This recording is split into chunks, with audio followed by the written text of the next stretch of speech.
So we have Nick saying Denis from DeathwishKid, also a dear friend of mine. Welcome again. Hello. So, hello. So tell us what's going on. I mean, I saw your new video. Tell us what you guys have been up to in the past, I guess, month or two since it's been a month or two since we talked. Yeah, well, we had, the whole pandemic, we were still rehearsing, but it wasn't actually happening as much as we normally were. And we had a song that was sort of like in the chamber that, we thought it was a really good song, really liked it. And we said, why don't we just kind of record it and just kind of do sort of a guerrilla style recording, video it, all that stuff. So John Lesher, who's a friend of John's, our drummer John Riggs, recorded, I think Admos was a band that they were in. Recorded some of their stuff, so we kind of recruited him, set our stuff up in sort of like John's garage, like this thing he had in his backyard, and recorded the song, kind of banged it out in like a day and a half, and then Dustin, our bass player, kind of, we did video while we're doing it, and Dustin kind of synced it all up, and then Chris, our singer, kind of threw special effects to it, so just threw everything together and sort of punk rock style, so. Basically our last pandemic song before we kind of, started really quarantine. So. Okay. That's where we're at. So awesome. Let's want to play it for the guys. Let me see.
Love it, man. You guys didn't get off the gas till the very end.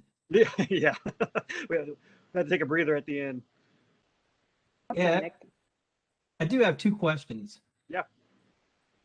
So are you guys doing that where people live? Because we see all the stuff with everybody doing their work, the guitar player and all those folks, they can get away with it. But the drummer, I mean, if I was the next door neighbor to the drummer, I'd be like, hey, you fucker, cut that shit out. Yeah, it's funny too because it's our drummer's house, so obviously it's sort of already kind of baked in. But while we were there, we're kind of sitting there drinking right before we were recording, and his neighbor came over, And we're like, who's that dude? And John's like, that's my neighbor. We're like, oh shit, he's gonna be mad because we're recording. He's like, no, he's totally cool. The dude came over. He was like all into it. He was like, yeah, you be recording, man. Man, I like those riffs. Dude was super, super into it. So we lucked out that the guy was, he was a good neighbor.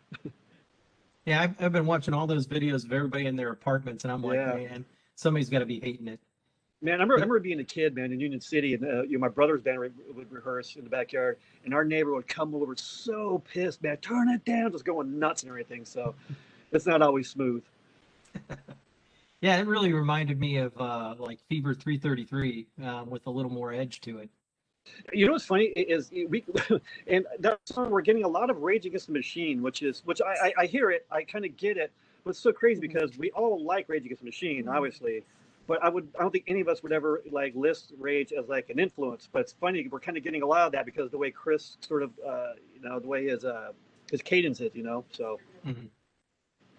But Yeah, yeah, that was really good. Yeah, Yeah, it's really good. Loved it. Thanks. Loved it. I would give it spins. cool. Some of us had the spins that day from drinking. That's right. Yeah, I, Nick, I want to know how the whiskey's tasting on Jeremy's part. Yeah, so are you drinking it right now? I'm It's kinda actually pretty curious, legit. It's amazing. I'm kind of curious, like, what was the recording process that you went through? John Lesher, like I said, is John's buddy. He just had like a mobile setup that he brought over, just like a laptop. He had all those microphones and cables and stuff. Sort of the idea is we want it to be sort of, we're supposed to be a punk rock band. We want it to be sort of DIY and kind of sound punkish. We did the CD with Juan, and Juan's killer. Juan gets like killer recordings, and we're really, really happy with that.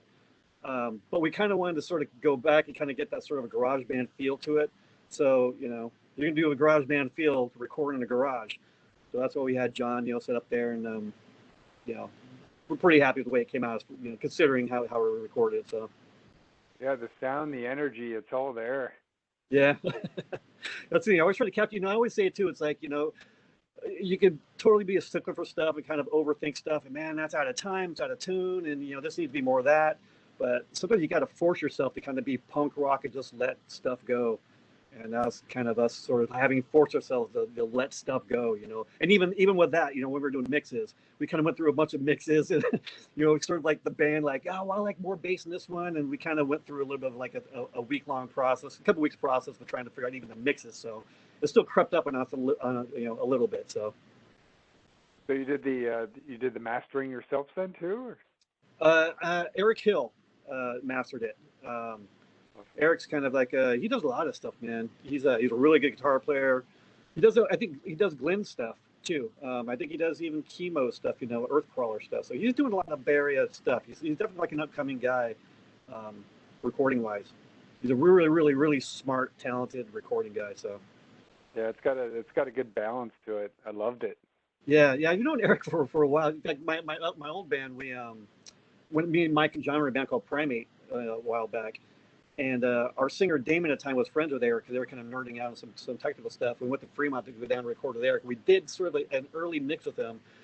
But the funny thing is, what I remember about that was this is going to be super unrelated, a weird tangent. But I remember we all went out to Indian food that night after we did the recording with Eric. Some little place in Fremont off Washington Boulevard. And man, we had by far the hottest Indian food I've ever had in my life, man. It crushed us. We were just dying. And it's funny because we're eating this hot ass Indian food.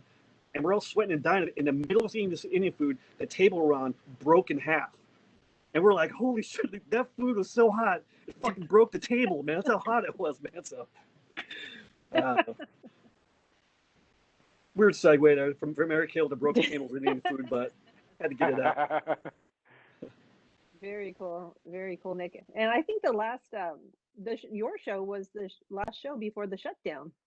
That was that I want to Sunday? say that was like about a week or two right before the full shutdown. I mean, we barely got that show in. It sucks too because we only played that other show, March, the one with Skin Lab in Oakland, and that other show at Bottom of the Hill was only our second show. We were just getting ready to get out and play. We wanted to play all the time, and then boom, this happened. So at least we got that last one in.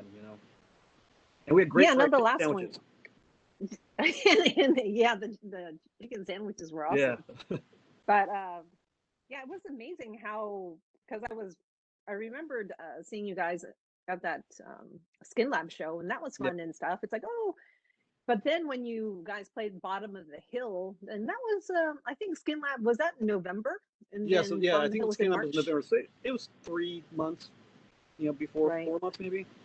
Yeah, huge difference. I mean, it was amazing. I'm like looking, I'm like, is this the same band? Like, are there new members? And it Yeah, and that's wasn't. what You sucks. guys were just more rehearsed. It's like Well, amazing. that Skin Lab show was our first show, so you got to shake that rust off.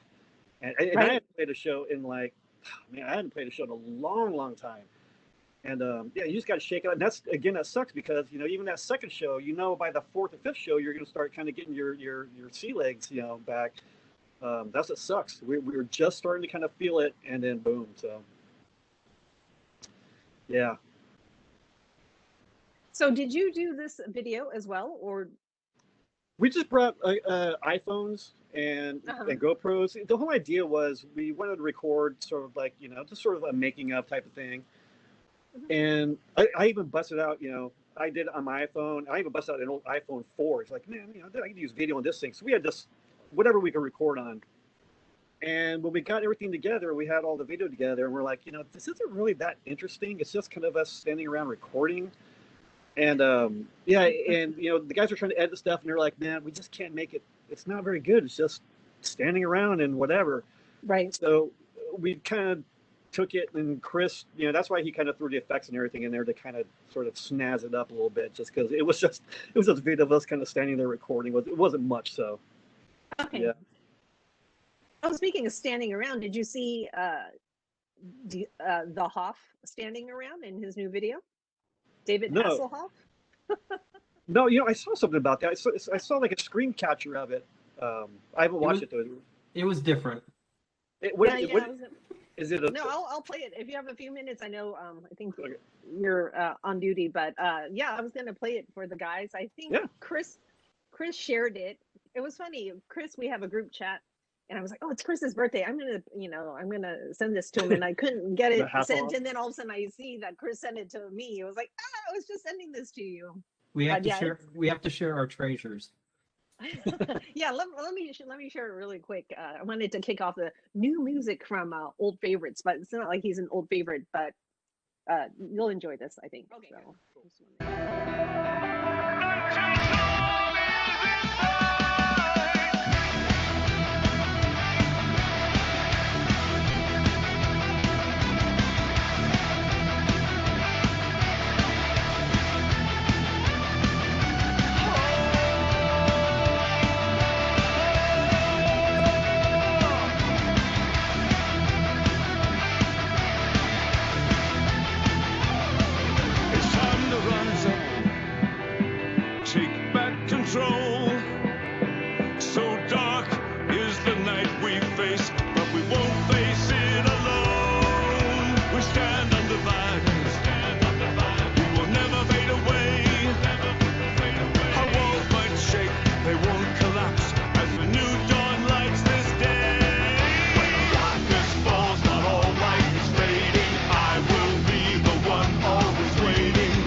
So take my hand, believe in me.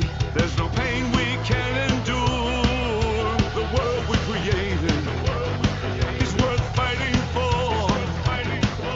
With hearts aflame, we make our stand once and for all.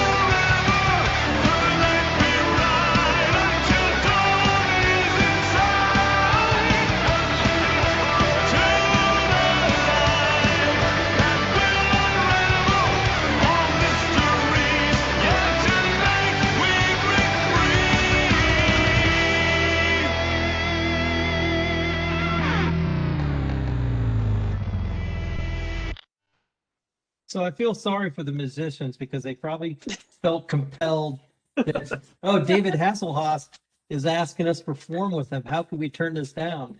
Yeah, you have to call it Hofstein. So I was laughing to myself. Hofstein. I was laughing to myself, and I'm like, all right, this band playing with Hasselhoff. I'm like, who in their right mind would be a metal band that would play with him? And I'm thinking, they're German or Austrian for sure. So I Google the name. Sure enough, they're an Austrian band. And I'm like, Oh, thank you. There I you was go. trying to I didn't get a chance to do homework Funny. on them. Dude, you know that's so like number one. That's number one airplay over there. Come on, man. No, dude, no, seriously. I was laughing to myself, and I had my camera on. I know I was muted, but I was laughing to myself because as I grew up, I listened to Hasselhoff's German music because of my family members. So like when I made that connection, I was like, holy shit, everything just made full circle 2020. That's crazy. It sounded exactly like somebody who thought, if I just put my voice over metal music, it'll be metal. Because he's still singing like Hasselhoff over metal, but they're just, it's like this. It's like they're not oil and water. They're not going together. No, although I will say Hasselhoff fared slightly better, rest his soul, than Christopher Lee, who did his heavy metal. Oh, album. I remember that one. Oh, yeah. It was amazing, but it was amazing for a plethora of different reasons. There was the other one. Who was the old super nice guy? Pat Boone. He did Pat the Boone. cover album in the late 90s Right. or so. Yeah, with Metallica, and I remember Yep. he had those leather skin tight Yeah. pants Yes. he's wearing, and I'm like, bro, It was awesome. no, It yeah, was so bad. It was good. You know, It on a was. related note, just before this, you know the band Sevendust, right? Mm-hmm. Have you guys heard Morgan Rose, the drummer's solo stuff yet? Mm-mm. I heard a single from him. Dude, it's like really, really good. He's singing and playing keyboards and guitar. I'm assuming guitar, but I was really impressed. Morgan doing a solo record. Like really impressed. Let me see. We could bring it up. That one I have not heard. Hang on. Yeah, it's Okay. funny because it's not even really metal. It's sort of like it's a really sort of all these harmonies and everything. It's really, really impressive. Okay.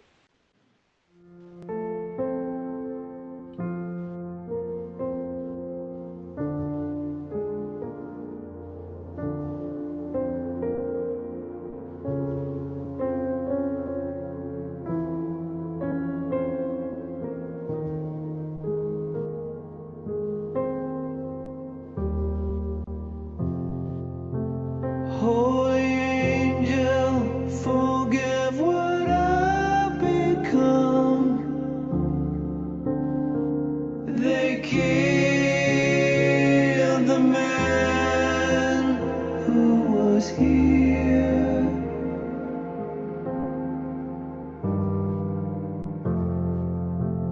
Now the urge controlling my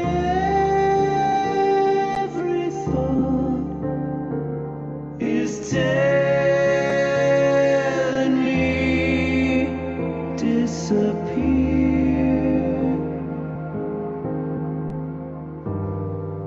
All this love has me crippled to my knees. If only I could bleed. The worst is done. Now that I believe, I'll fade into the water where I can finally breathe. Where I can finally breathe.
finally breathe.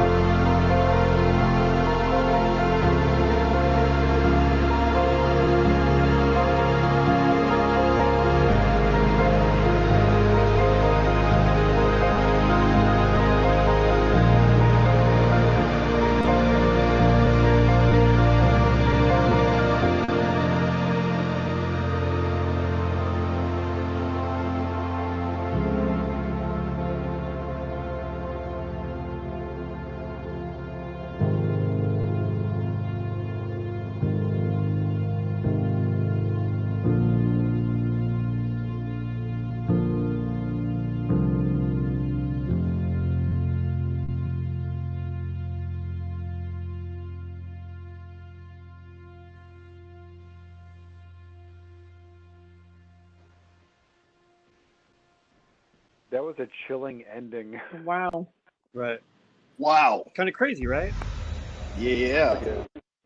Is that guy in the right Marilyn Manson? Kind of looks like him. That was amazing. That was You know, goosebumps. it's impressive how how musical it is. You know, I know sort of the stereotyping drummers, but just the musicality of coming from a drummer, it's pretty impressive. The music, but also the video element that went along Yeah. with it Mhm. really added to it. That's a good combination. Yeah, I've always had to have this theory. It's funny because when sort of musicians go to learn other instruments, like guitar players who switch to drums, they become pretty good or whatever. But it always seems like drummers seem to translate to other instruments, in my experience, better than other people for some reason. Dave Grohl is obviously like a perfect example of that. But I know a lot of drummers who I never in a million years would ever thought they would play guitar, who pick guitar and writing great riffs and great songs. I see that more than any other musician probably. It's kind of crazy. In fact, I think a lot of people don't even realize how much drummers, I know Machine Head. I know Dave McClain writes a bunch of riffs for Machine Head. My old drummer from Propane, he started picking up guitar, and then he started the band Stereo Mud, was writing a bunch of guitar riffs for them. So drummers seem to have, I don't know if it's because they're thinking outside of the box or something, but they just have a really cool sort of perspective on writing. They do, and I got to give a shout out to our drummer too. I'll probably tell him to tune in, because sometimes I think drummers feel very underappreciated for what they do and what they contribute to. Yeah, I mean, just off the top, for some reason, every band I've ever been toured with or anything, my best friends are all drummers. I hang out with drummers all the time. For some reason, I don't know what it is. So I don't know, maybe it's part of it too. I'm just, more impressed with them playing, all types of music. So, and Morgan, especially, Morgan being, sort of a heavy band like Sevendust, and you watch the way he plays, how crazy is he playing.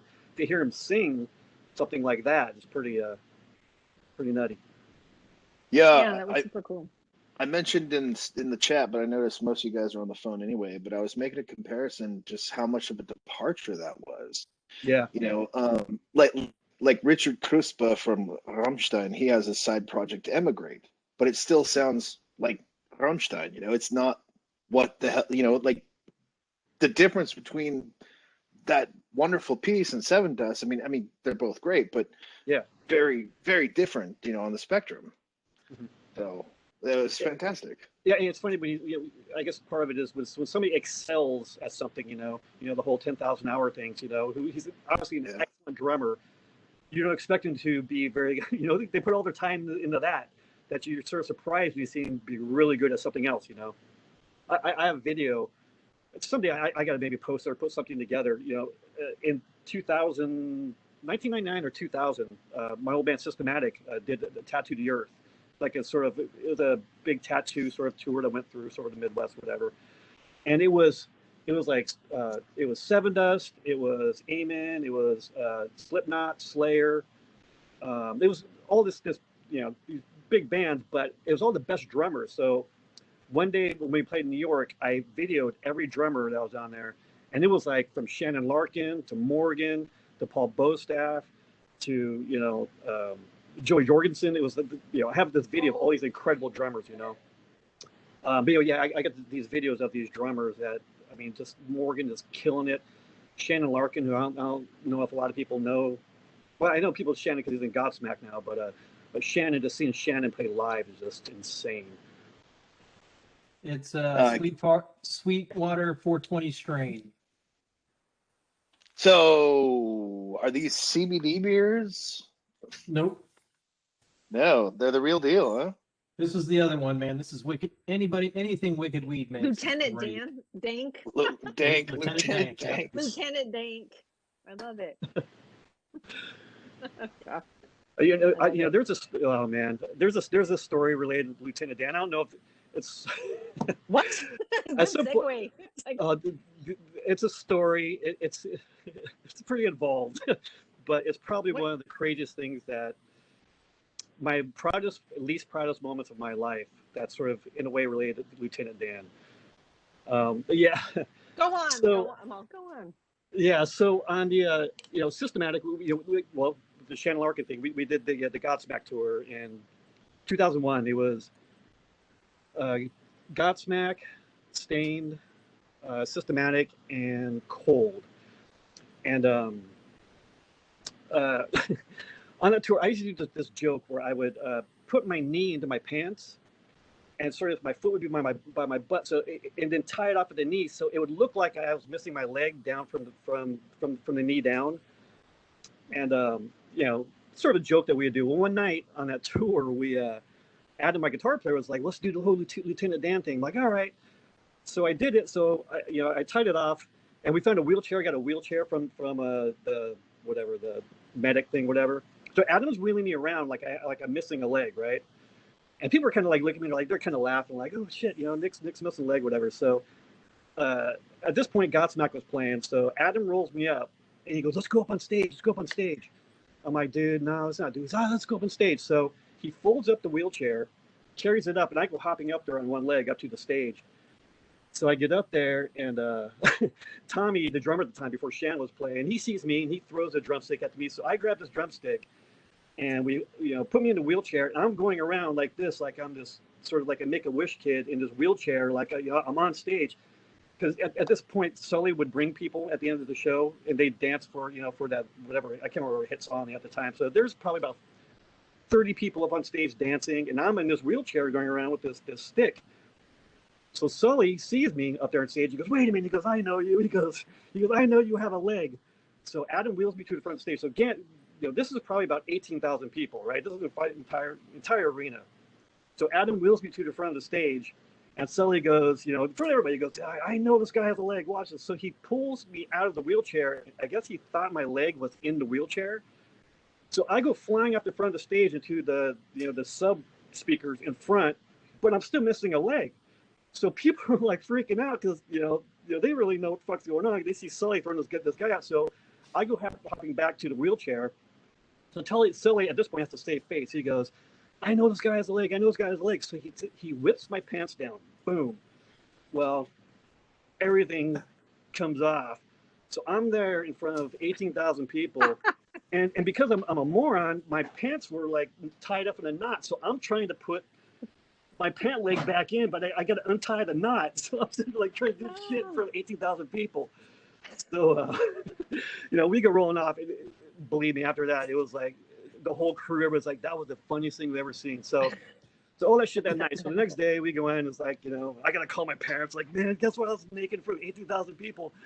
So the next day we go to the next show, and, they're setting up the arena, and they used to have the big Jumbotron screens on either side.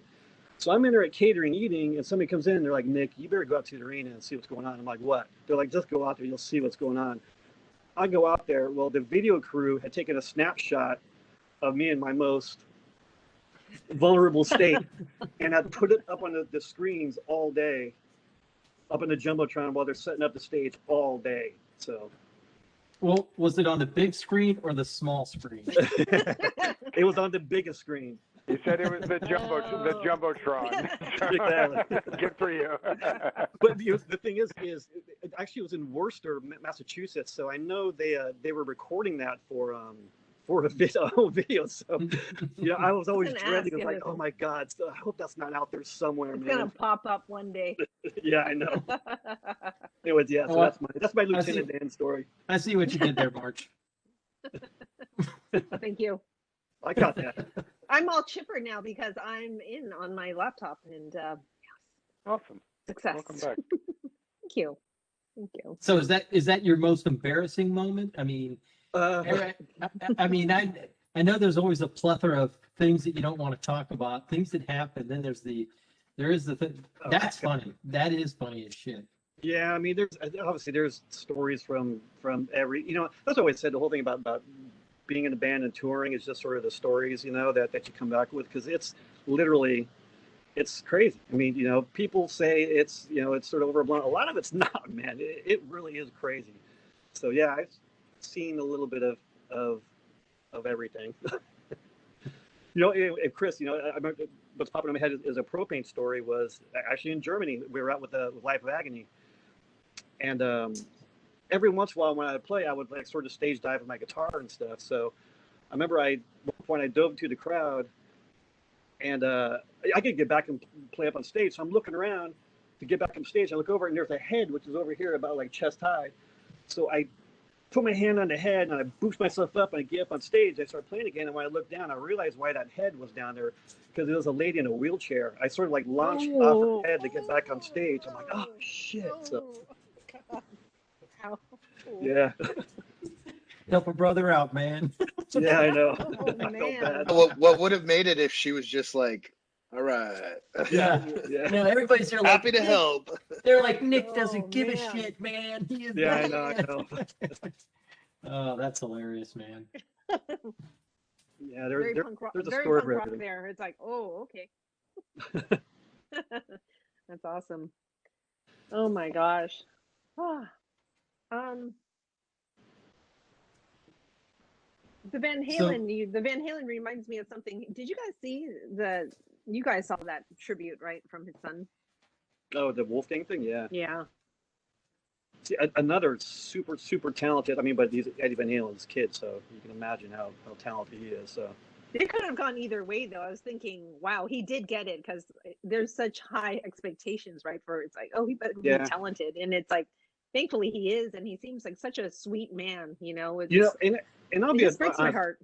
I was mad at Van Halen for a while because the way they treated Michael Anthony. I actually at one point was like, I will never see them again Yeah, until they got Michael Anthony back.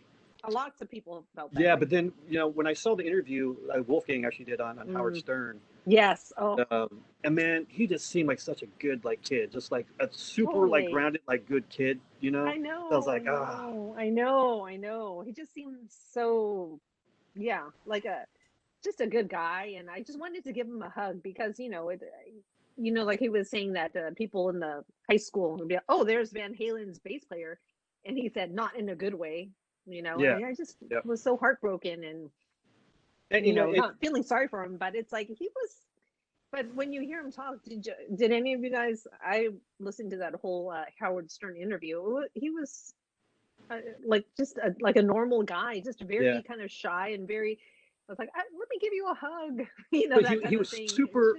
Well, like so he was super he was super self-aware. He was self-aware of knowing the sort of criticism and people thinking of the way I thought, and he knew about it. And just the way he was, it was pretty cool. Yeah, it was cool. He was very, very real, very vulnerable, and not what you expect. But of course, there's haters, and yeah. oh, you're that guy. But he's the opposite of what you think he would be. So. And there's actually a bunch of stories I heard about Eddie towards the end about how Eddie, sort of kind of got bad in a bad way, with sort of crystal meth and stuff and everything. So, seeing sort of Wolfgang kind of move on and kind of, I think, move away from the whole thing was kind of cool, that he didn't actually have what, hopefully not going down the path that Eddie went down, Yeah, no, I mean, he seems pretty, I don't know, not that I know him, but just from how he is, I don't think he's that way at all. Well, the heaviest part of that interview was, I don't know if you remember, where they said something about drinking, and he goes, no, my dad took me on tour, and he goes, I got to see how my dad was, so yeah. Scared straight. Well, that and he's a little too chubby to be tweaking. True.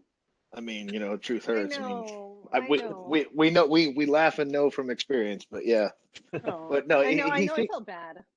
but he seems like a good, timid, humble kid, you know, Yeah. from Yeah, very humble and very with talented with and just with very sweet. amazing parents, you know, on both sides. I mean, Valerie, Yeah. she's great. She's wow, you know, she's fantastic. But You yeah, know, Eddie was like my guy. It's like, I always I tell people like, as far as music goes, is there was like the day before I heard Eddie Van Halen, then the day I heard Eddie Van Halen, and then the rest of my life is like it completely changed my life. Like without Eddie Van Halen, I don't know what the hell I would have been doing. So Eddie was always my guy, and but I always thought that meeting your hero would be like the thing, and actually on that Godsmack tour, this guy Mike. We used to play wiffle ball after every show, and probably about 2 weeks in, he told me, he goes, I used to be Eddie's tech. I'm like, oh shit, I told him about Eddie, like Eddie's my guy, and he goes, oh man. So at that time, he gave me all the demos. He gave me the Gene Simmons demos. He had all the Eddie stuff that nobody could get. So I'm like, this is amazing. So about a week later, he was like, when we head out to the West Coast, he goes, would you want to meet Eddie? And I had to think about it, man. And I literally had to tell him, I was like, I don't think I want to meet Eddie. I don't want to meet my hero, man, because I'm going to be disappointed, man. And Oh. I didn't, and I don't know if I regret it or not. But I had to sort of make that choice. Like, I don't want to meet him. I kind of want to keep it, the way I kind of think of him, No, yeah, I get it. It's like No, I don't. just don't want to I don't ruin get it. it. Really? No, I've been all over it. Good and bad. Like Jimmy, I think you were talking about, like, I love George Lynch, and he's like, I think we can make it happen. And he said, I kind of don't want to meet him because it's like, I loved Eddie and then heard George and all these others like Ingwe and stuff. And it's like I don't want to ruin it because I've spent so much of my life loving these guys, and what if they're mean to me? or to know that they're human. Yeah, and they I have don't flaws. want that. It's like, yeah. Sort of in my experience, I've probably been let down more from sort of the quote unquote famous people that I've met. Really? Okay. Like, yeah, I mean, I don't Like know, who? let down. Like who? I don't know if it's like let down, but it's sort of like they're never what you expect them to be. Well, here's the biggest thing is this, and this is why I never understood people who get autographs and stuff like that, because wouldn't you rather sort of like meet somebody and sort of have an interaction with them rather than have them just sign something out to throw in your face? And it's sort of what most of the meetings are like. If I meet Eddie Van Halen, what am I going to talk to Eddie Van Halen about, and what interest is he going to have in what I have to say anyways? You know what I mean?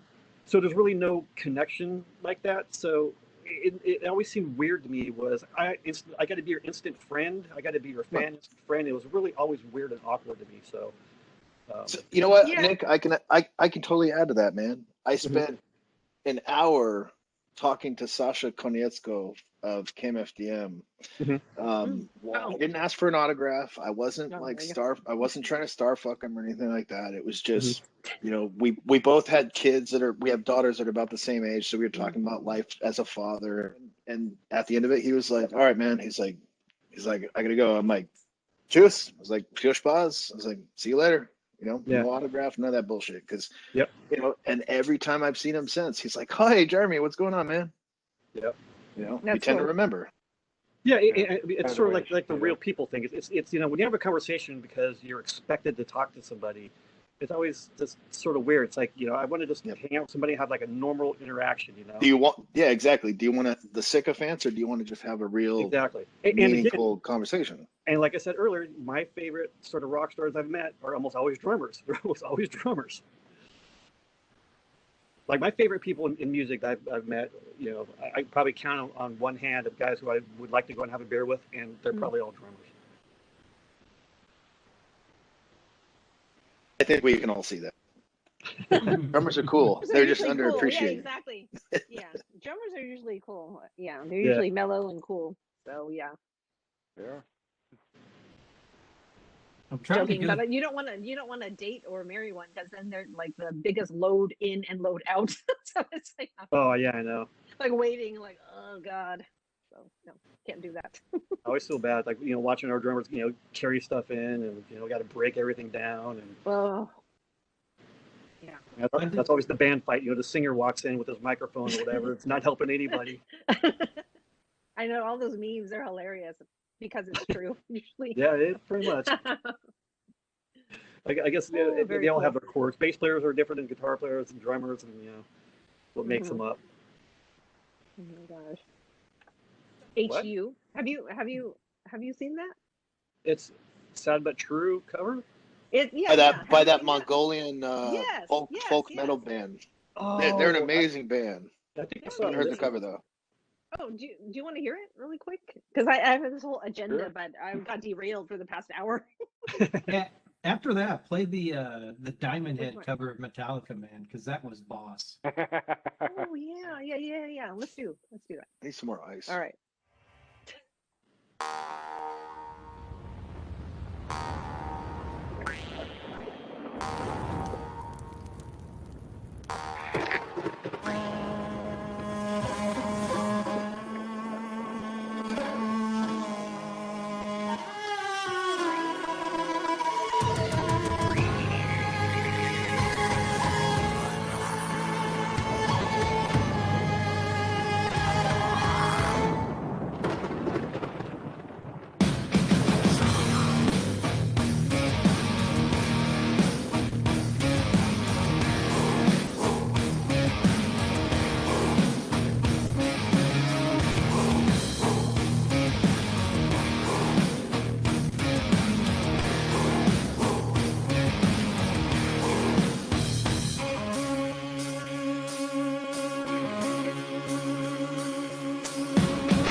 So sick.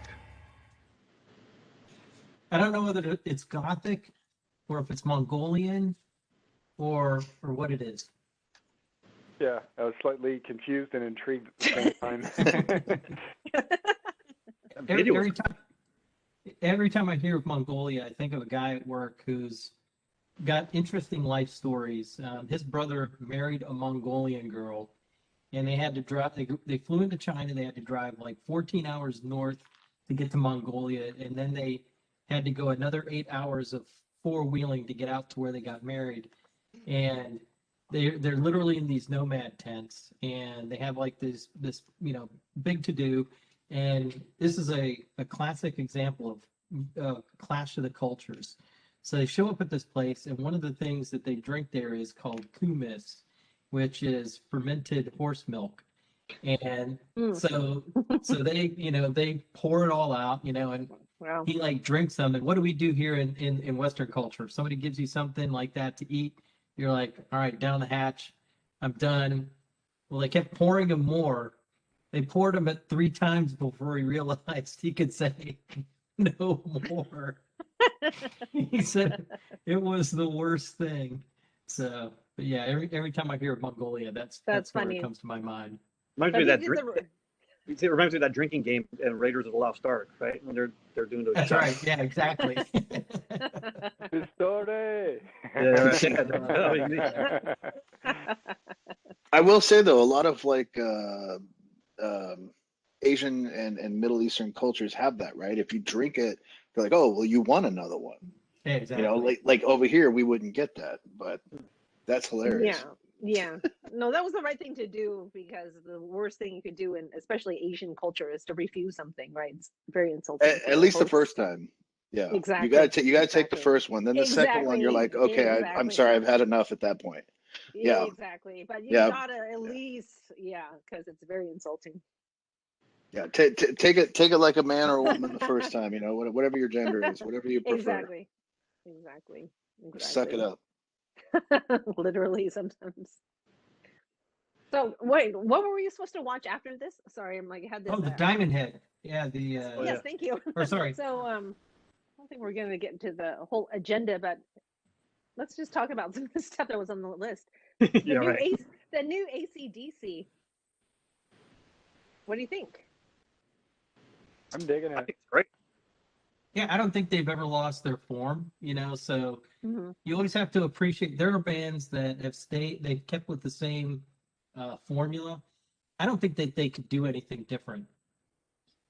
Nope. And if they did, I don't think anybody would listen to it. They're the perfect example of a band that stays their lane and just does it better than anybody. And that's why, they've been around for, it's funny because I've told people that too. It's like the bands from that era, at least for me, that's coming through Van Halen and all that stuff, at a certain point, it sort of sounded dated. AC/DC to me has not really sounded dated because they've always had that blues thing, They've always sounded just badass, But they did kind of do. Oh, I mean, it was still AC/DC, but in the '90s, one or two of their albums had kind of like a. You're right. Like it still had the sound, but you were like, "Wait, what happened?" It was kind of like when Slayer did Diablos and Musica, and everyone was all pissed off. And I like that album. I do too. But I mean, screw everyone if they can't understand an artist. Remember doing too, it different. This last album they came back with Phil Rudd too, and I think Cliff Williams too. I think. So anything with Phil Rudd, obviously without Malcolm, but that original lineup, that's the deal. Right, and they have the nephew Stevie. Right, it looks just like Malcolm. Although I always say just like there's Team Dave Lee Roth and Team Hagar. I was always Team Bon Scott. I like I like Brian Johnson, but I was always more of a Bon Scott guy. Right. Yeah, no, I think the new album. Now, Nick, why was that? Was it because Why was- Bon Scott was dirtier and raunchier, More more visceral? Yeah, I think so. Brian Johnson, in a small way, was a little bit more of a parody of himself almost, where Bon Scott was In the more just beginning. right. But Bon Scott was just Bon Scott. He was just a blues guy who just Yep. had that. I don't know. Take it or leave it. You get the good with the bad. Right. Ends up drunk in his own vomit. Dude, I totally get you. Yeah. I'm down with that. Did you guys see that Bon Scott playing the bagpipes? That video? It's fine. Well, Did you see that? okay. Yes, he was playing the bagpipes. Yeah, I know. Yeah, that was entertaining. So yeah, no, I bought that whole at Target. They had some special package things. So it was like vinyl with a T-shirt, and but I didn't open it yet. But yeah, so I was looking at their song list. So there's 12 songs, and they released 5 singles. So it was what was it? Shot in the Dark, Realize, and then they went from Wildly Reputation, Demon Fire, and then up to Kick You When You're Down. And then so no, it's been good, but for me it's I think it didn't really get really good until track number 6, that Witch's Spell, and then the ones after that. So those were my favorites so far. Did Brendan O'Brien produce this last record? Does anybody know?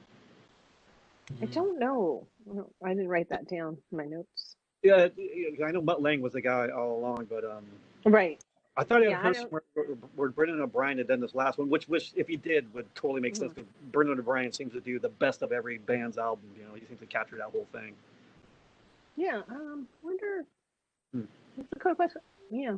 That's a good question. I'm not But sure. but this album sounds to me it's sort of it's more of the older sort of old schoolish AC/DC to me.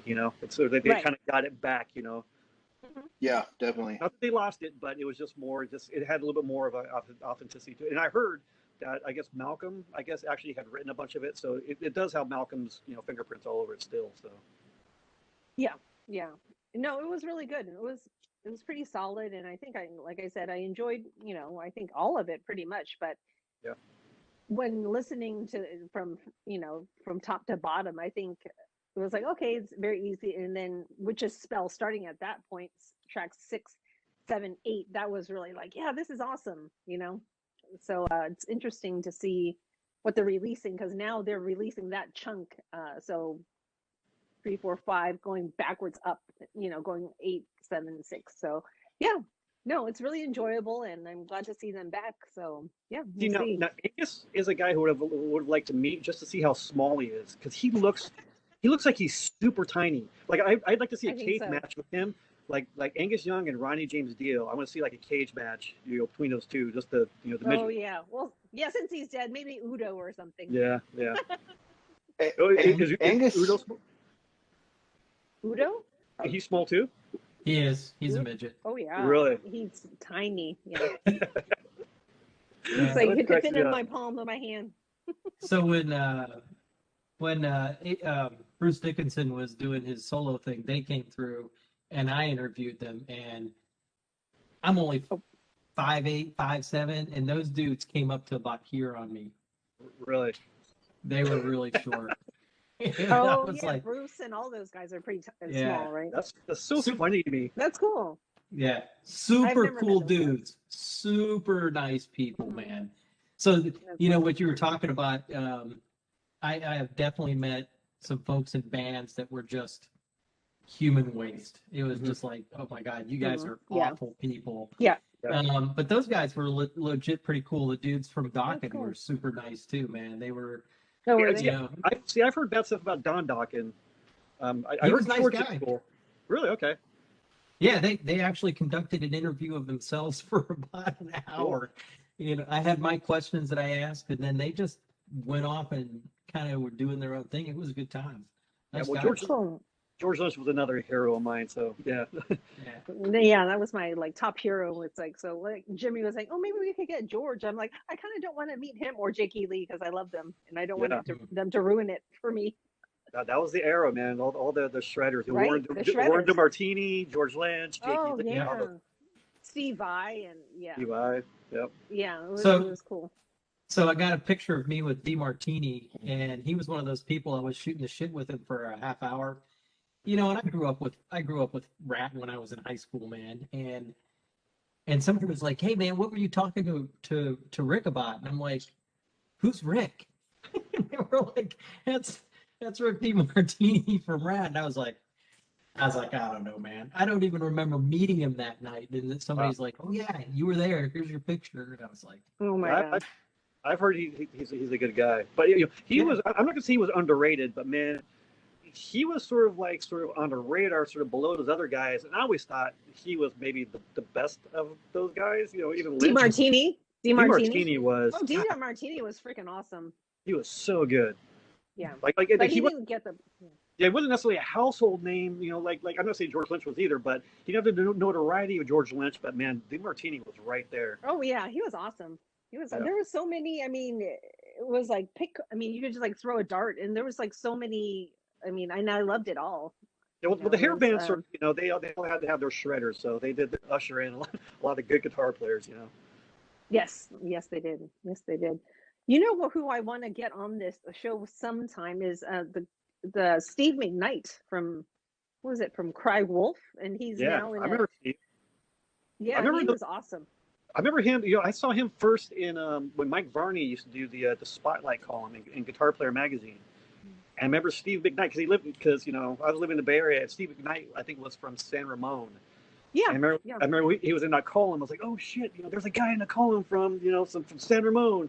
You know, it immediately became like a hero to me. All the Varney guys were like sort of heroes to me. So yes, they were guitar. I mean, they were guitar heroes, real Yeah. life guitar heroes.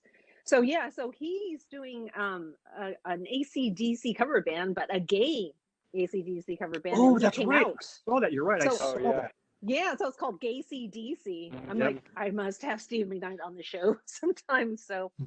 I think Jimmy knows him and stuff. So it'd be cool to kind of get that together. Steve McKnight. Remember Tim Calvert? He was like, oh, you know, Steve McKnight is so I good. think- you know, he was his hero. And I think stuff, sort of that so. trio. It was Tim Calvert, Steve McKnight, and I think Billy Xavier was another one. Oh, Billy, yeah. Who I think was Billy. sort of those guys were all, you know, the Omni sort of hair band time shredders at the time were kind of, that was their sort of clique.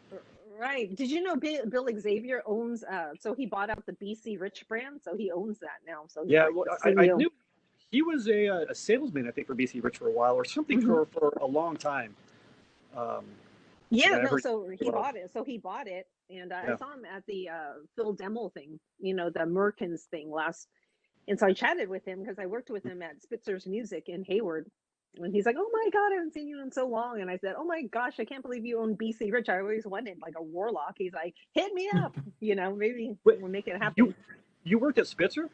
Yeah, Oh, that? Okay. yeah, did some like bookkeeping type stuff, but Yeah, it was cool. which one? Because it moved, didn't it? It was on B Street. Oh, not yeah, the B Street, the Hayward one. Yeah. Okay. They had something in Oakland too, but yeah, the B Street one. So all those dudes come by. Was Will Woodley teaching drums there at the time? He was not. I think who was teaching at the time? Actually, Ron Fresky was Ron my Fresky. guitar teacher there. Remember, he Okay. was in Persuaders and stuff. See, Ron Babylon Fresky is funny AD. because Ron Fresky was my brother's age, you know, and you know I'm 4 years behind my brother. My brother played guitar before me, but all the guys who were my brother's age who were playing guitar were Yeah. instant heroes to me, and Ron Fresky was one of them. I remember I'm talking about Ron Oh. Fresky, like you know when I was like 12 years old, those guys were already like the next level yeah. for me, you know. Yeah. They were great, and I took lessons from Jim Bedford. Do you know that guitar teacher? So No. that was No. oh, okay. He was a teacher in the East Bay and stuff, and I took my first lessons. It was pretty expensive at the time. This was like in the mid '80s, $55 for a couple of lessons Right. for a month. So yeah, that's when I met Tim Calvert for the first time, like at Lee's Music Rack in San Leandro. Wow. And then I switched to Ron Fresky because then he was just up the street from my parents' store on B Street in Hayward. Mhm. So yeah, good times. Good Yeah. times. And like when Eddie passed away, that was my first memory when I started with Ron, you know. It's like, oh, what do you want to learn? I said, Eddie Van Halen, of course. It's like, Yeah. Right. teach me Ain't Talking About Love. You know, that was my first request. He's like, okay. So, I mean, you Good didn't get times. you didn't buy the Starlix tapes and all those things, and No, remember those? I think all my stuff got tossed. My parents were like, "You gotta come and get your stuff," and they have so much crap in the house. But of course, my stuff gets thrown out. It's like I had a bunch of the guitar for the practicing musician, like all Yeah, of those like tablature books and stuff. yeah. I think Starlix was Doug Marks. It's the guy Doug Marks with the big hairspray hair. Yes, I And then, remember those commercials, but those it ads. would be like in the style of Eddie Van Halen, in the style of Randy Rhoads, and it'd be cassette Yep. tapes, and it wasn't the licks there, but I'm like, that sounds sort of like Van Halen a little bit, you know? That's funny. That's out of my budget. No, I just did the magazines, the tablature stuff, Yeah, and yeah. the lessons. Well, hey So, Nick, who did you cut your teeth on, man? Who was the first stuff that you started playing? Excellent Yeah. question. Nick, What? that was for Nick. Oh, Well, who did? Yeah, who did you start with? So the first band that I ever memorized all their music was Aerosmith, Toys in the Attic. Killer. Awesome, yeah, awesome classic Fucking album. great one, dude. Yeah. Yeah, and then That's a the great first one I bought was Kiss Destroyer. So Yeah, all right, so That's awesome. I'll say it, and I know I piss everybody off. I was never a Kiss fan. I get so much grief for it. I was never a Kiss guy, you know, because I sort of grew up on, you know, my mom was listening to like Earth, Wind, and Fire, and sort of like soul R&B type stuff, and then my cousins turned me on to AC/DC and Van Halen.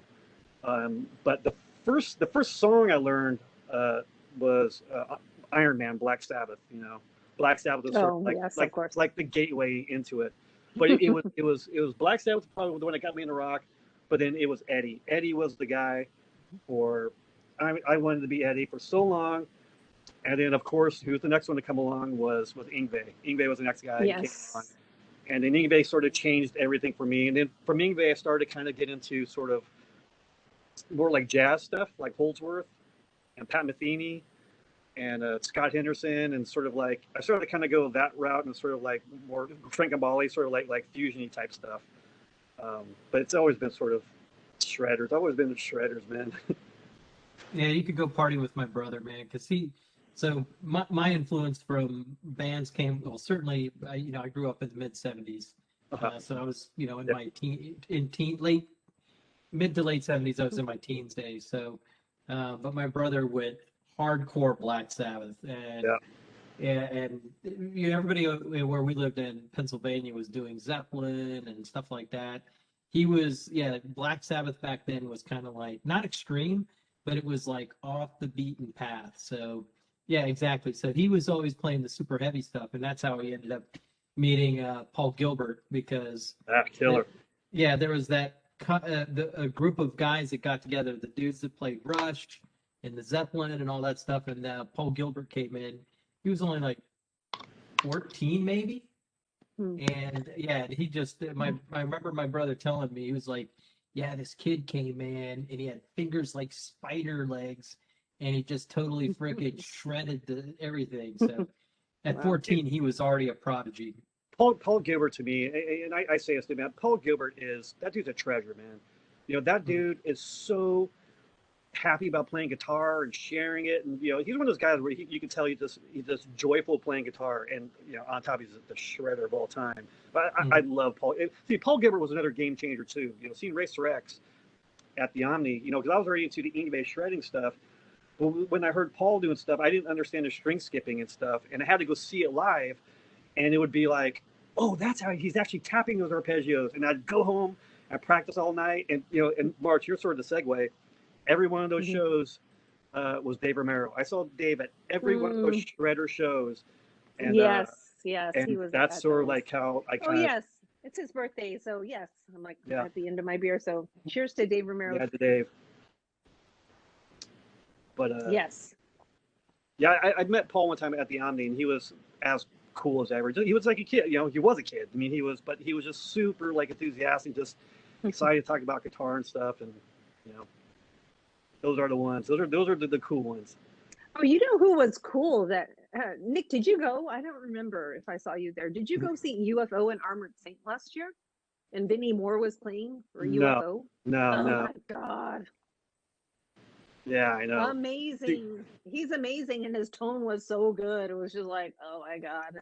You know, like paralyzed. He was the amazing. first guitar solo I ever learned, sort of like, you know, the where you listed it was Rock Bottom, Strangers in the. Yes.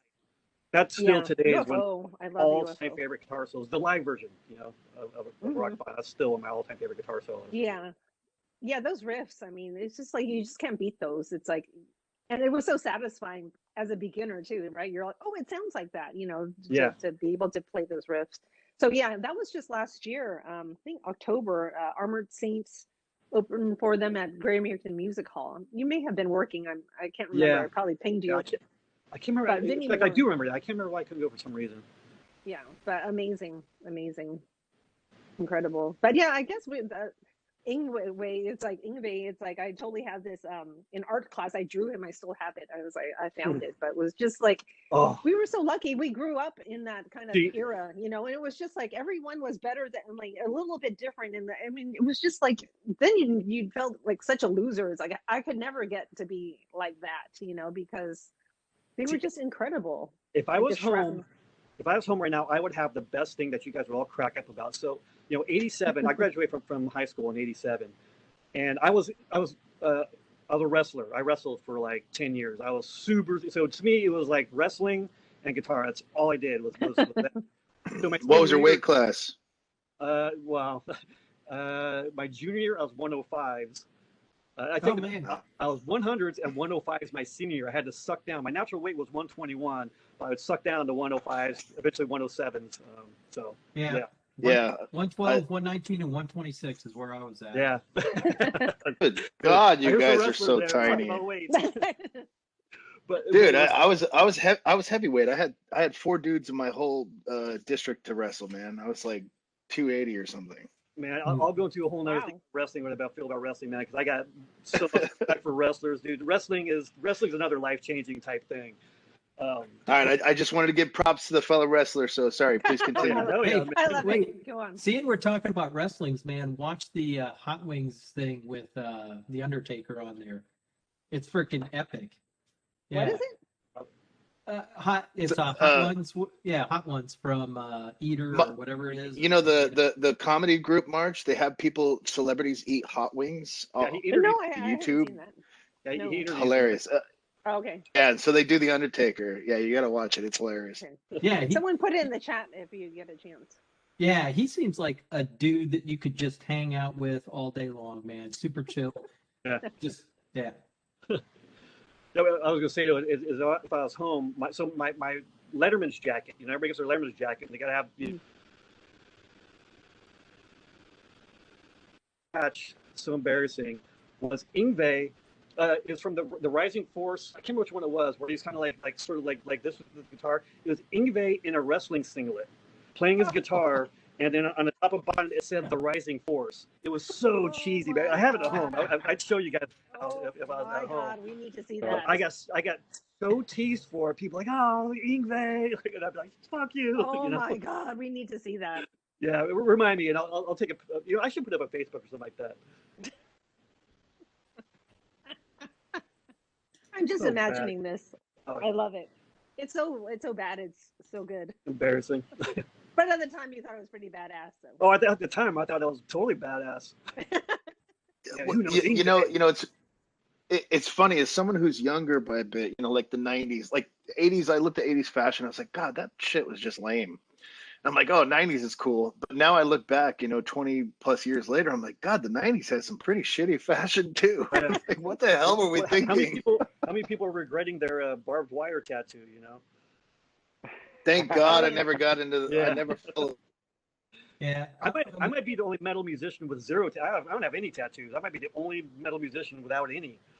Dude, it's kind of our generation because I did 30 years in the Marine Corps. And I don't have any tats. Really? Oh. Yeah. Shocking. We're the rebels. You know, the ones without tattoos. That's right. Right. That's right. Now you can't get one now because after all this time. Exactly. You gave in. I know. But yeah, that was the thing, the armband and the tramp stamp. Yeah. Well, I did think about getting one because we got struck during Hurricane Irma. What, a tramp stamp? Take it. Yep, that's right. Sorry, man, you left it open there. Right there, man. But we went down to Turks and Caicos just before Hurricane Irma hit it. It was a Cat 5 when it rolled across the island. And my favorite hockey team, Carolina Hurricanes. So I was going to get the. I've gone through 5 hurricanes so far in my life, Wow. and I've been through a couple earthquakes, but I don't ever remember feeling them. One was a 6.9, and I was too drunk to know that it hit until the morning. Anyways, that was not a Wait, good time. Where were you? Yeah, where were you for 6.9? That's pretty big. It was somewhere outside of like San Bernardino down there in Okay. Los Angeles area. Oh, that one. Okay, yeah. And he's like, "Hey, who trashed the room?" Yeah. Wow. Well, I remember it felt like I'd been drinking. Somebody picked up the bed and dropped it. And I woke up and it was like, what the fuck was that? That's funny. And then next thing you know, there was an earthquake. So anyways, What the hurricane? hurricanes. What hurricane was? So the closest I came to a hurricane was in North Carolina in like '94. What was it? 95 Or 95? Maybe it was 95. 95, 96 was Fran. There was 2 of them that hit. Bertha and then Fran, and then the next year was Floyd. That was a real bad one too. So Yeah, I just remember I'd never seen, 'cause growing up in California, there was always earthquakes. I didn't realize that when they would batten down the hatches for the hurricane, it was just like a ghost town. Everything was just like, it was just quiet. And I'd never seen anything like that before. yeah. Really. Did you It guys was surreal. Did you guys go to the Outer Banks and stuff? I know obviously you played in Vietnam and stuff like that, but did you ever go out like to the Outer Banks or anything? No, not like that. It's too Yeah. bad. Beautiful area, man. At I this time, this time of year when nobody's around, it's awesome. It's so solitude, the ocean, all that stuff. Nobody around. believe I'm going to go everywhere. Like there's not a place on this planet where in fact, there's anything from music I miss is probably that is just traveling, seeing stuff. Even with the United States, just I like just seeing all the different cultures. Are you guys going to start gigging again when the lockdown's over? Or? I would love to, man. And we just had the conversation last night. Is we're still sort of DIYing it and everything, and I've been sort of out of whatever you call it, the game. I've been out of music for so long. I don't really know how it works now as far as getting distribution and all that stuff. So the thing is I want to kind of see what we could do with this album and maybe get a distribution deal and maybe doing just something short, maybe 2-week tours or something like that. Mm-hmm. We all have jobs. None of us can really leave for a while, but just just to kind of get out a little bit more. So my personal view, and this is just me, I think it favors the musician now. I mean, you guys might have to work more, but yeah. You can kind of cut out the middleman, because like when I was doing radio, it was all regulated through, I mean, they chose who was going to make it and not. And we were kind of rebels. We did our own thing. We just played who the hell ever, man. So well, and that sort of thing. So my last thing was Systematic, and that we kind of got in the very end of sort of record deals and publishing deals. We got signed in '99, where there's sort of companies were kind of throwing around money for budgets and all that stuff. We were sort of the last ones to get in. So that's all I know as far as the model goes. Anything after that, I don't really know. I just know that, well, number one, it's sort of the whole related thing, because Lars was our thing and NASA was going down, and kind of saw that happening. But now is the whole DIY recording yourself. How you could have amazing recordings in your bedroom now, and just the streaming, how it's completely changed everything. It's made it easier. Everything's been easier, but I've kind of lost handle of the model of how to make money. I think a lot of people have too. I don't Merch, think you merch. don't make the money off the recording anymore. Yeah, the merch. Yeah, you make the. I think a lot of people are. I know, but personally, I'm willing to pay more money to see a band live, and the music is what drives people to it. I think, years ago, everything was very expensive to get into it, and then you also paid a lot for the shows. But I think people are willing to, to go and pay, $100. I mean, Jesus. I mean, Rage Against the Machine, when they came here, up in the nosebleeds, they were hitting 390, man, and I'm like, this is freaking retarded. I'm not. Oh, you talking about this last one that got canceled? Exactly. Yeah. And I'm like, That was super you know, expensive. yeah, or Tool. I'm not the world's biggest Tool fan. Yeah. I appreciate. Actually, it was funny. I appreciate the what is it called? Puska. How do you pronounce his name? Pusifier. Purdue. Yeah. And Husker Du? no, it's Yeah, Husker Du. Oh, okay. yeah, it's I thought that was Pusifier or something. Yeah, it's Pusifier. It's like Oh, it's Pusifer. totally- Lucifer. Oh, Yeah. Lucifer. I like Pussifer better. I'm kind of I like A Perfect Circle better than I like Pussifer, better than I like Tool. I think. Is that right? Or you know Yeah. what? I should just stop talking. No, I'm with you. I like Maynard's. I like the Maynard side projects better. I like Tool in the beginning. But his voice is amazing, regardless. Yeah. I mean, as So, He is good. this we can all agree that whatever he's singing for various projects, he's amazing. I'm not gonna lie. I went and saw Tool last time when they played the San Francisco Civic, Oh, did and you? I fell asleep. I fell Yeah. asleep, man. You know, Was that the one with Primus, or was that the it one was- after that? No, it was with Failure because I love Failure. Failure is one of my favorite bands. Okay. Mm. And And you fell asleep, really? yeah, man. Not because Tool almost gets to the area of almost like a jazz band where they have these long, drawn out jams, Oh, but yeah, it's without yeah. it's without improv. Where if I see a jazz band and they're going to draw something out, there's improv is something kind of new. They'd mix it up, yeah, and Yeah. and it would catch your ear, and you'd be like, "Oh, what the hell?" Yeah, That's not I've normal. seen Tool so many times, and all the time where it's like it got to the point where I was just like, go again. Yeah. Yeah. I- It got to I'm- that point. I'm where, actually- yeah. Well, have you guys heard their cover of No Quarter from their EP thing they did with Tool back in the late '90s? But they played it on the tour where they did at the Civic, the Bill Graham Civic, where they had Three Teeth, and it was Three Teeth and them, and they played Led Zeppelin cover. They opened with Led Zeppelin cover No Quarter, and they did like this 3 or 4 minute jam in the middle, Right. and that's what hooked me for the whole rest of the show. Taylor. Yeah, because Yeah, I knew like if I had heard the same blah, I'd be, because I went there with a buddy of mine, right? I was like, I'm going to support you, blah, blah, blah, whatever. But once I heard that, I was like, all right, I'm totally in it. I'm down. That's killer.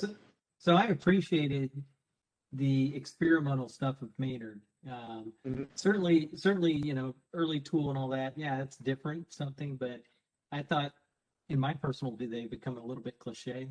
Yeah. And yeah, so that's why it was funny. I have a couple guys at work that are like massive Tool fans, and a couple months back we had it was Epicenter. It's another one of those mega fests, and Tool was supposed to play. Actually, the big depressing part was we had a microburst come through, like a small tornado.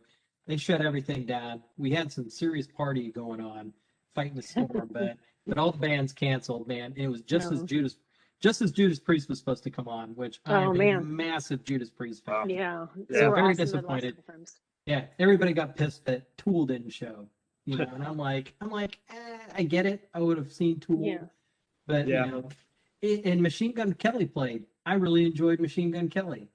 He's really good. He's really talented, actually. Yeah, Speaking of Tool wrestling, have you seen the video of where the guy jumps up on stage and Maynard grabs a guy and puts him into a leg lock and then sings yeah, the song dude, that like- was so fake. Dude, that was so fake, really man. really oh man Oh, come on, man! You wrestled. How many people went down like that? I've seen some people who can't handle their shit. Where I don't know. You're not gonna watch it again. I wanted to believe. Yeah. Yeah, that guy let him put the moves on him, man. So, Yeah. but I don't want to wrestle with Maynard. I don't want to wrestle with any dudes anymore. Yeah. I'll throw some But there was a fists. time about 10 years ago where the competitiveness would kick in. If I had enough beers in me, I was usually out in the back lawn wrestling somebody. That's In fact, hilarious. here's another sort of road story. We did band Head PE. We did, I think, 3 weeks with them. It was funny because it was Head PE headlined, and then the co-support was Systematic and another up-and-coming band that probably went nowhere called Linkin Park. So Wow. it was Linkin Yeah, Park was I like driving them. around in a motorhome, loading their gear up on stage and rotating with us every other night. Wow. But so the very last night of that tour, I was on the bus by myself, and my guitar player Adam came in, and he goes, "Hey," he goes, "BC, the drummer from HeadPE, is challenging everybody to wrestling matches. You should go wrestle him, Nick." I'm like, "Nah, man," and I'm not a big guy. I'm like 5'9", like 140 at the time probably. And he goes, "Go, Nick." So I go out there, and I'm watching BC, and BC's probably about 6'1", maybe at the time, maybe like 210.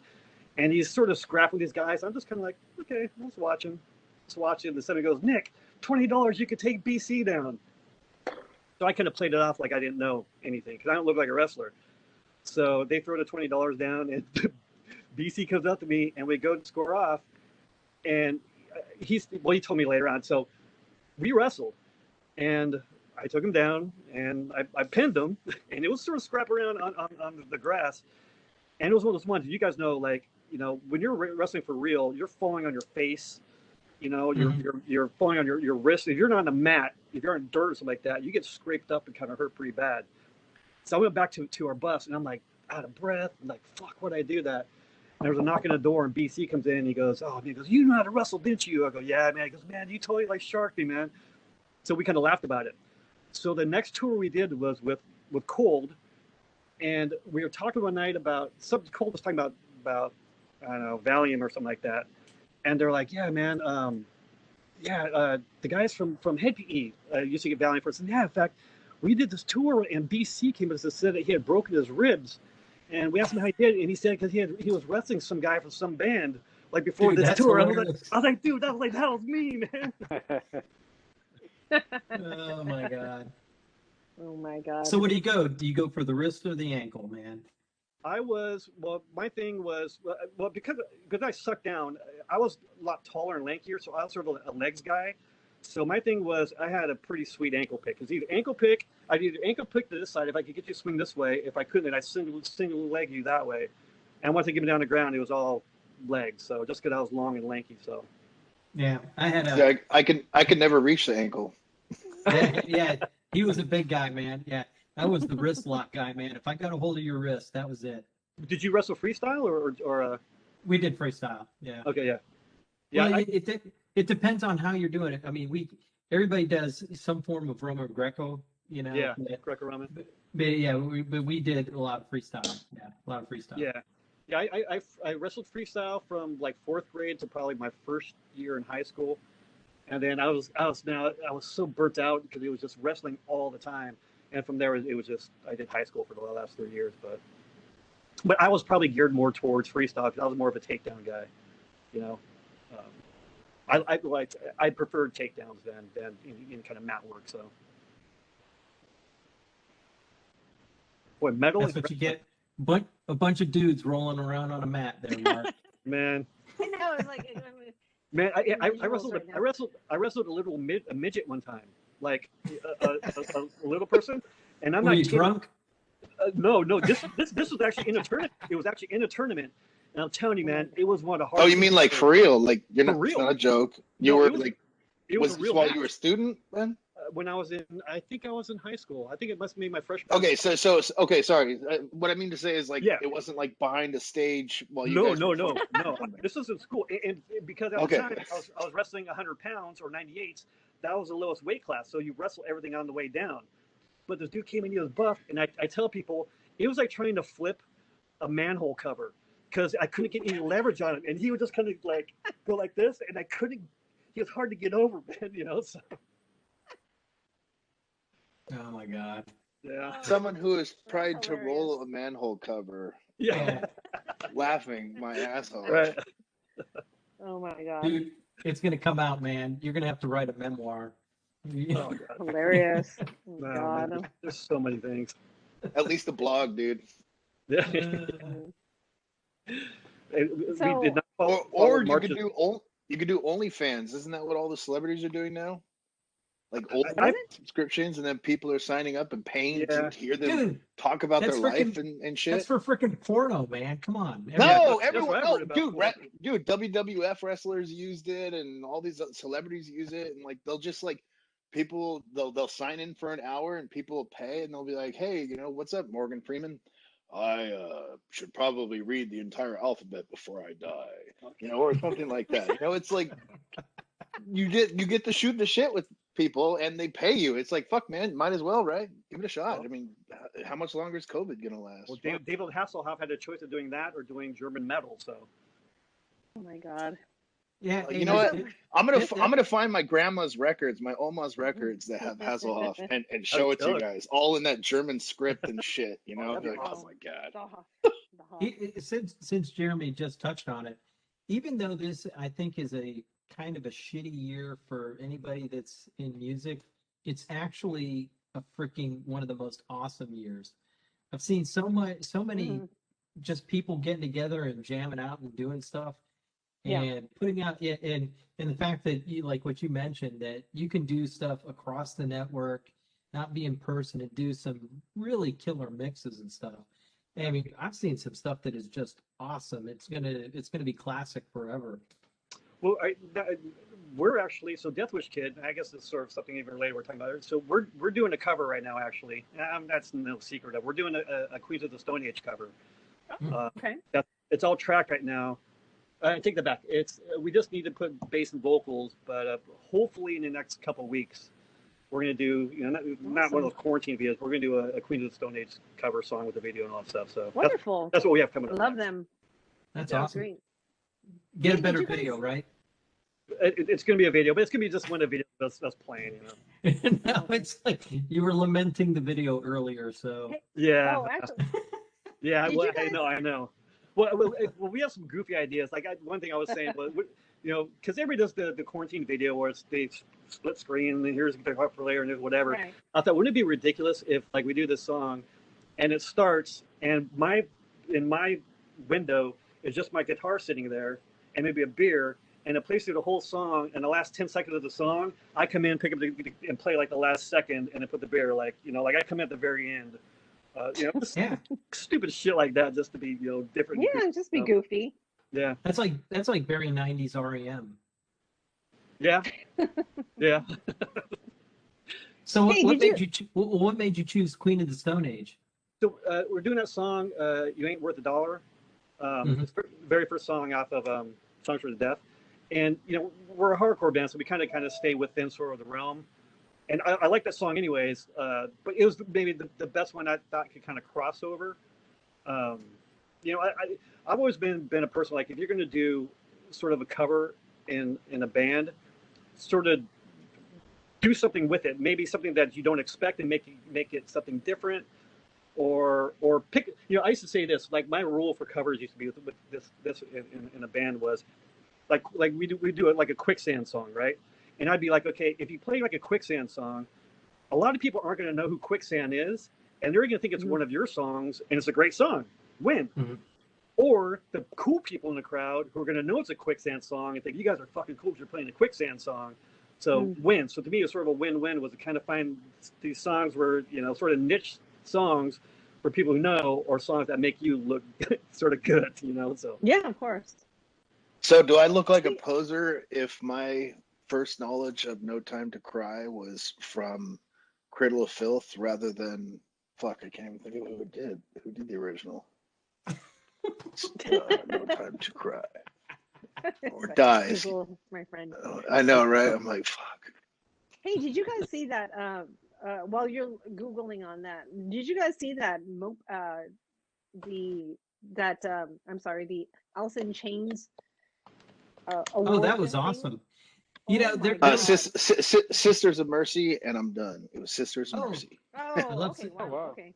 I love a lot. That's a The long time song. ago. I was like, How oh. can you? Yeah. How can you not like goth stuff? There's a lot of really great goth. No, stuff I out there. love goth stuff. I Mhm. just didn't realize that Sisters of Mercy did that, Yeah. song originally. So, but Mhm. yeah, sorry. Please, March, go ahead. No. I mean, so yeah, the last show I did was the Cornell benefit. So all those guys, and that was incredible. And about a week or two after that, it was the Alice in Chains got that award, and it was what was it? The Museum of Pop Art in Seattle. It was a fundraiser for them. So all of those different covers. Yeah, Mopop. Yeah. Mopo. If I you guys think they call haven't it, been something there, like that. please go there. Yeah, Mopop. Yeah, right underneath the Space Needle. It's amazing. Right. It looks amazing. But yeah, that concert. Oh my God, cried a few times, and actually even for the Cornell 4, like, oh my God, that was so good. Well, That you're was talking about, so well done. you're talking about the Rusty Chains thing, or are you talking about the actual? Both of them. So the Rusty Chains one came out about 2 weeks, before that Alice in Chains Google thing. But both were really well done. I mean, obviously the Rusty Chains was a much smaller budget, but it was phenomenal. They did such a Can great we job. talk about how great that new the latest Alice in Chains singer is? That guy is like, Oh, William Duvall is amazing. God, yeah, that guy is amazing. he's incredible. I was scared at first, and then I heard Me their too. first single, and I was like, Yep. I think we all felt that way. We're like, oh man, nobody's gonna replace Lane. Like, oh, okay. gave it a Yeah, hold through. that guy's Good.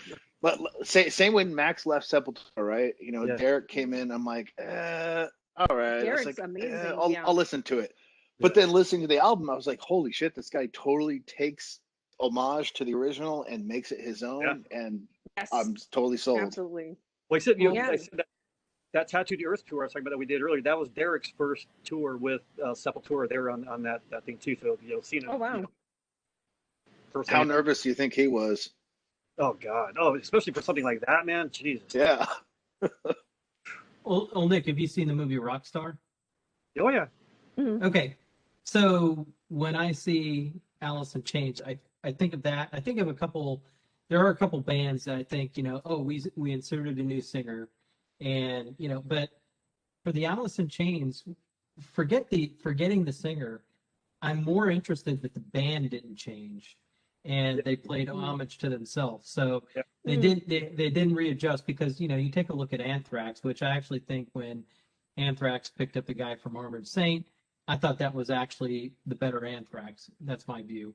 You guys can shoot me later, but Can I shoot? Yeah. But yeah, no. that was yeah. in my view, that was a change for the good, at least for my preference. But they didn't mess up a formula, and I don't think that they stayed the course to do something that they weren't really meant to do. I think it all fit, and they didn't have to change anything, and it can't continue to work. So Yeah, interesting point. I think John Bush, I think you're talking about, right? John Bush in Armored Saint is so good. So good. He was okay in Anthrax to me, but I think he fits so well with Armored Saint. Just nails it. I was into sort of like the early Anthrax, like sort of like the first 3 records. And then they sort of kind of got too goofy with like the comic book stuff and everything. And John Bush, total cheese. Yeah, John Bush kind of gave him legitimacy, but I was sort of out of, at that point I probably would have preferred Armored Saint on its own and Anthrax on its own. Put them together, I got it, but I was, I dug it, but I was never a huge John Bush Anthrax guy, but not necessarily because I was just sort of kind of moving on from that at the time. Well, I thought Anthrax peaked back in the early days when they worked with Public Enemy, but at that point, at that point, I took that whole music scene and I threw it away, and I'm like, I'm not going to listen to any of this crap anymore. I'm gonna go on with Public Enemy, because these guys freaking are awesome. I think Public Enemy probably crossed over a lot of metalheads at that time. That was huge. That whole thing. Bring a Noise was pretty huge for sort of bringing people over. Rap people over to metal and metal people over to rap. It was huge. Yeah.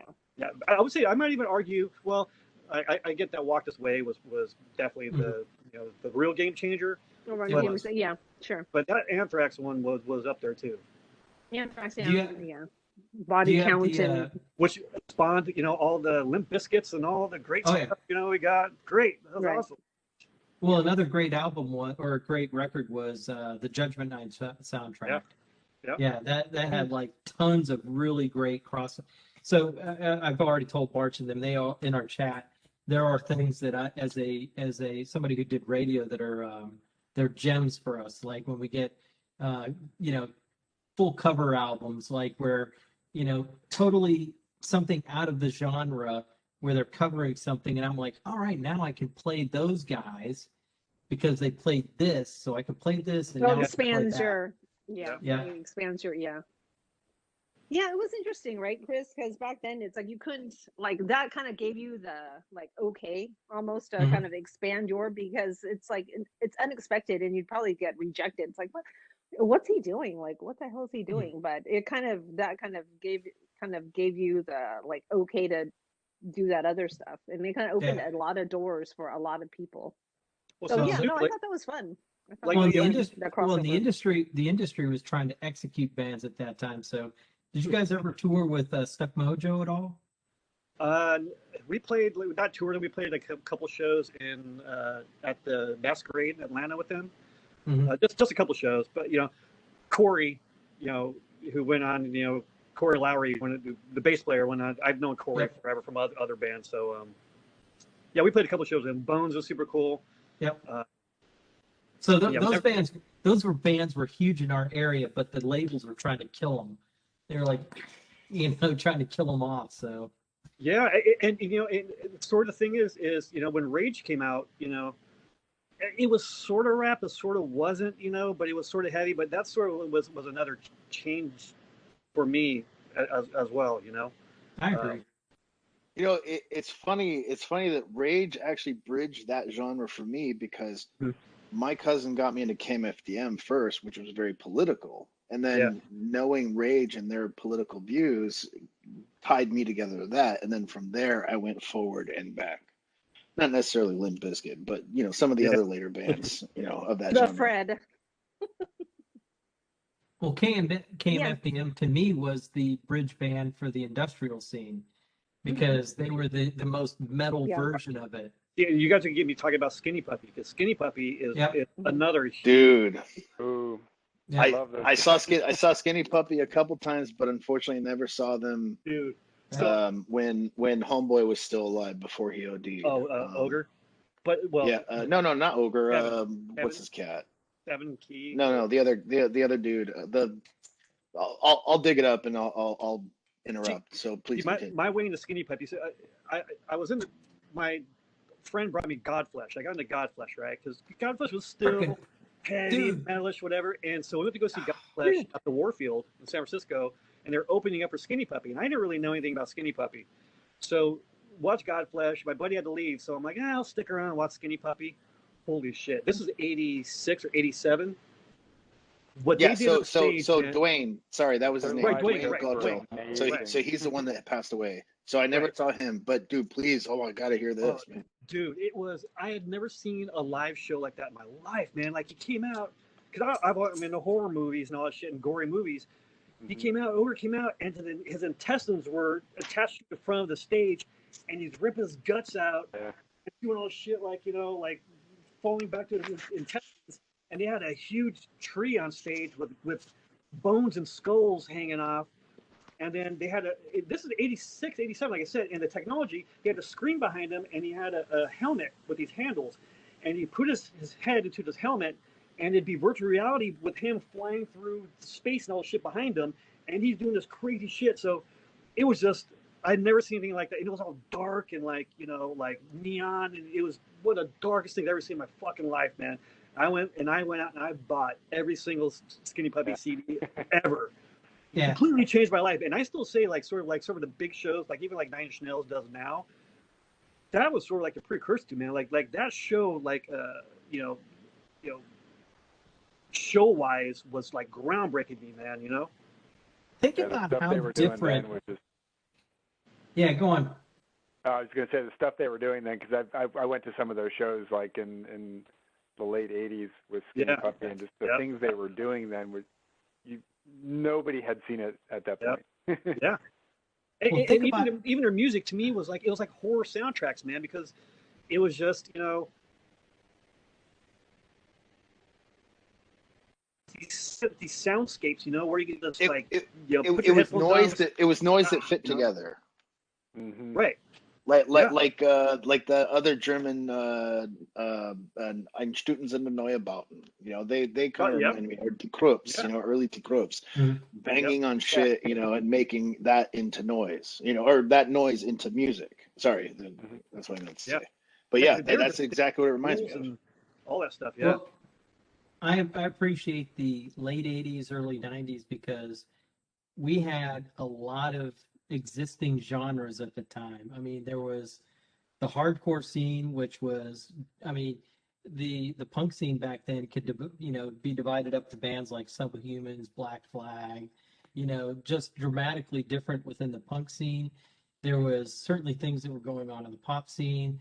There was, the beginning of the goth scene and all that stuff. There was the industrial scene. We were starting to get into bands like around that time I was getting into bands like Sodom and all that, which were the super. I mean, for me, I was always like, all right, what's the heaviest thing I could go for? And all of those things kind of existed around the same time. It was a good time. It was a good time of music for sure. Yeah, man. There was a lot of a lot of styles sort of clashing. Yeah. At the time, in a good way. Yeah. I actually look who's left. Look who's left. I mean, there's a lot of bands that had been written off that people thought they wouldn't, last, and they're still around. So that's awesome. Yeah, what's that tell you, man? It tells you the quality of of what was going on back then. No doubt. March, take back in charge, man. I know.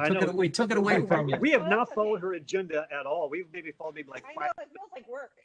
It feels like, Honestly, I'm sure March is just enjoying this. She's just like, these guys can fuck around. I don't have to ask any questions. I can just listen. No, this is awesome. We've been everywhere. This is can you hear me? Because I'm not hearing Yep. that. Yeah. I just want to hear you shred. Well, March is going to have, so March is going to have Glenn on, and Glenn Avalize, who's one of the best shredders, and I have a whole history of Glenn. In fact, Glenn, I literally have to sort of credit of me doing anything in music. Me and Glenn were in a band. When Glenn left Forbidden, me and him played a guitar contest in Niles. I don't remember March. Remember Niles Station? Yeah. They had a guitar contest there, and I won my night, Glenn won his night, and then we came up to each other like, hey, let's start a band. So me and Glenn actually started a band together, which is sort of doing we wanted to do Racer X harmonies, harmony solos, but with Metallica heaviness. So we had this band going, and we Glenn was singing, and we did it for maybe about a year, and then Glenn got asked to join Testament. So when Glenn went to go join Testament, he took me along as his guitar tech. And I'd never been on tour. I'd never been on a tour bus or anything. So I did that tour with Testament. But during that tour, Propane was opening up. And during that tour, Propane's guitar player got Crohn's disease. Tour, we're going to go out with Ice-T and Body Count. If you want to come try out, learn the songs. So I did a Testament tour. I went home, learned the songs. I have 3 days to learn the songs. They threw me on a plane. I flew out to West Virginia, rehearsed with the band one time, drove up to Maryland, Hammerjacks, walked up on stage and played a whole set in front of 3,000 people who wanted to see Ice-T play. So Glenn kind of was the catalyst that kind of got me into sort of without Glenn Avalize, I don't know what I would have done in music without his sort of getting it started. So, dude, it's like the movie Rockstar. It's like the movie Rockstar. Yeah, I mean, I guess I was filling in for Tom. Yeah, I guess. Yeah. Except for your entry was a really shitty situation. Oh, dude. Oh, gosh. Yeah, he actually was, man. He was getting really sick. But I have pictures, actually. I have pictures of me. So I hadn't really played very many shows. I had played battle of bands or anything. So I went from playing nothing to playing in front of 3,000 people, And I have pictures of me at that show. And the look on my face, talk about shitting their pants. I look terrified in these photos of me playing. Oh, man. Never mind. I'll have to bring them up sometime. It's pretty funny. Yeah, I'm just it should. Yeah, Are I told you- Glenn, I said maybe come next week. If he was supposed to come, he messaged me before. He's like, oh my God, traffic's horrible. I said, yeah. I said, come later or come next week. So next week I'm going to do a virtual Christmas party and Glenn maybe he might come next week. He might be one of the most natural. That dude. Man, he was at his house and he was learning Joe Satriani solos backwards. Like Tim, Glenn is just a natural guy, no schooling whatsoever, man. Because listen to shit. He learned all those Alex Skolnick solos by ear. there's people who go to school, become like super school, no theory and all stuff. They're amazing guitar players, and then there's people like Glenn who are just natural talents. Just have that thing, and they're amazing. Glenn's one of the most naturally talented guitar players I've ever been around. Now,